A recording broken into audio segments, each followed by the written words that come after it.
Good morning. I took a couple of days off.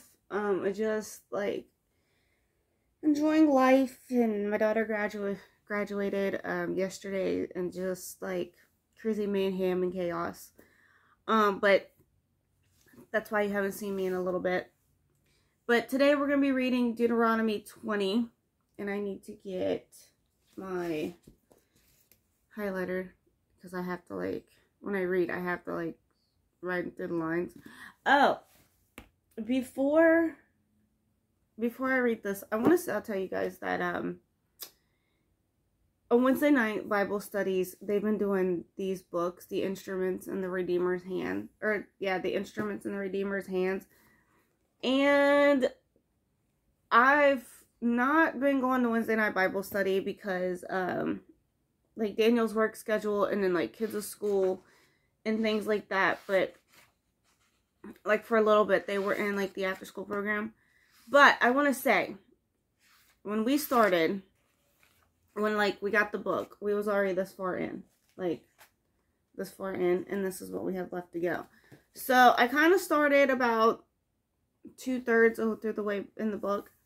But I'm saying this because I want to go over the lessons with you guys in here, because I think they're really good. And yeah, so I don't know if I'm just going to read them and hit all the key points or while reading them or what. But I just think that this is an excellent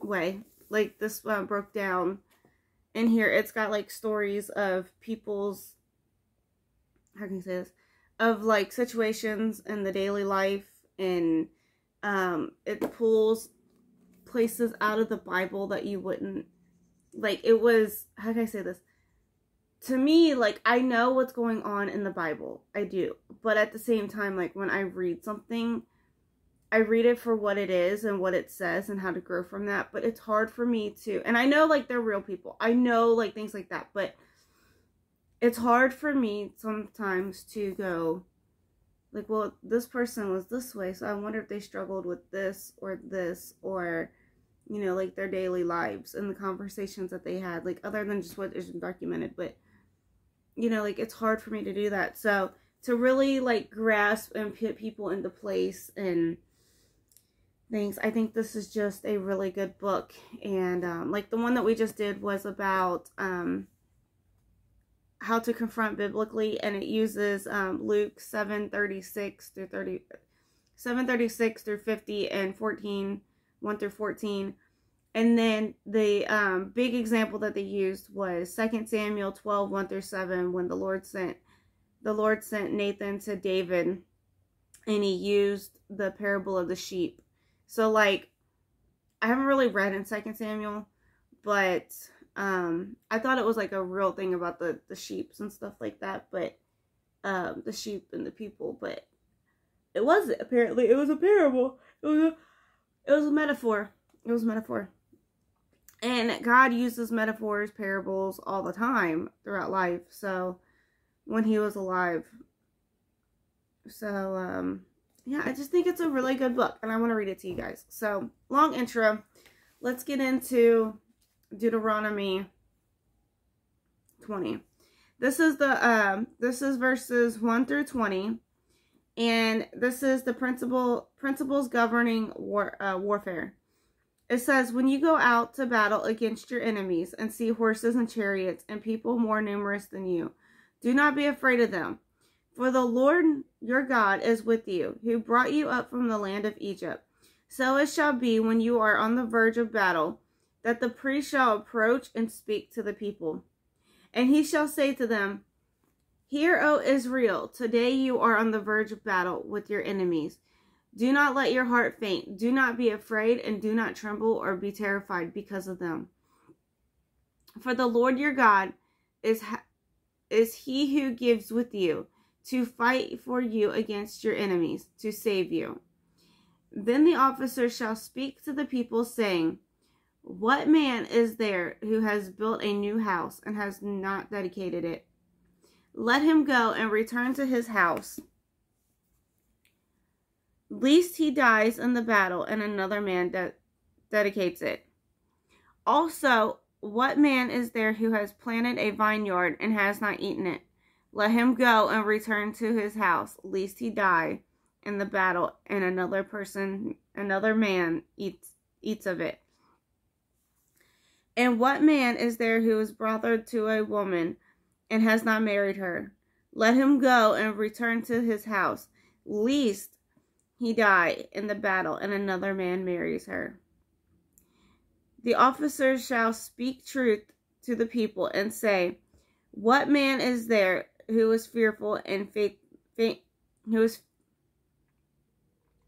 what man is there who is fearful and faint-hearted? Let him go and return to his house, lest the heart of his brethren faint like his heart. And so it shall be when the officers have finished speaking to the people, that they shall make captains of their armies to lend the people. And when you go near a city to fight against it, then proclaim an offer of peace to it. And it shall be that if they accept your offer of peace and open to you, then all people who are found in it shall be placed under tribute to you and serve you. And if the city will not make peace with you, but makes war against you, then you shall besiege it. And when the Lord your God delivers it into your hands, you shall strike every male and within it with the edge of the sword. But the women and the little ones and livestock and all that is the city of all its spoil, you shall plunder for yourselves, and you shall eat the enemy's plunder, which the Lord your God gives you. Thus you shall do all the cities which are very far from you, which are not of the cities of these nations. But of these cities of these people which the Lord your God gives you as an inheritance, you shall let nothing that breathes remain alive, but you shall utterly destroy them. The Hittites and the Armites and the Canaanites and the Perizzites and the Hivites and the Jebusites, just as the Lord your God has commanded you. Lest they teach you to do according to all their abominations which they have done for their gods. And you have sinned against the Lord your God. And when you besiege a city for a long time while making war against it to take it, you shall not destroy its trees by wielding an ox against them. Okay. When you besiege a city for a long time while making war against it to take it, you shall not destroy its trees by wielding an ox against them. If you can eat of them, do not cut them down to use in the sage. For the tree